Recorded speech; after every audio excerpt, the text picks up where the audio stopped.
లలితా సహస్రనామంలోని ఈ అద్భుతమైన నామం అమ్మవారి జంఘల సౌందర్యాన్ని మన్మధుని బాణతూణీరంతో పోలుస్తుంది. ఆ నామమే ఇంద్రగోప పరిక్షిప్త స్మరతూణాభజంగిక. మొదట ఇంద్రగోప అనే పదాన్ని చూద్దాం.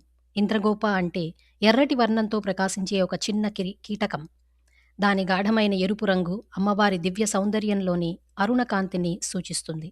పరిక్షిప్త అంటే చుట్టూ వ్యాపించి ఉండటం, అలంకరించినట్లు ఆవరించి ఉండటం. అంటే ఆ ఎర్రటి ఇంద్రగోప కాంతులు అమ్మవారి దివ్య రూపాన్ని చుట్టుముట్టి మరింత అందంగా అలంకరిస్తున్నట్లు భావించాలి.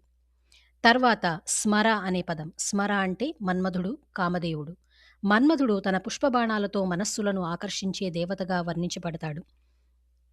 తూణ అంటే బాణాలను ఉంచుకునే తూణీరం అంటే క్వివర్.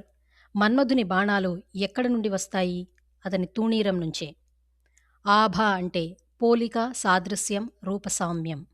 అంటే అమ్మవారి జంఘలు మన్మధుని బాణతూణీరుతో పోల్చదగినంత అందంగా, సుకుమారంగా ఉన్నాయని ఈ నామం చెబుతోంది. ఇక జంఘిక అంటే అమ్మవారి జంఘలు అంటే కాళ్లల్లోని మోకాళ్లకు దిగువ భాగం. అమ్మవారి ప్రతి అవయవం దివ్య సౌందర్యానికి ప్రతీక.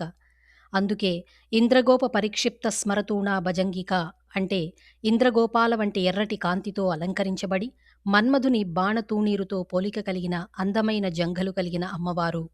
ఇది కేవలం శరీర సౌందర్య వర్ణన కాదు, అమ్మవారి దివ్య ఆకర్షణకు ప్రతీక.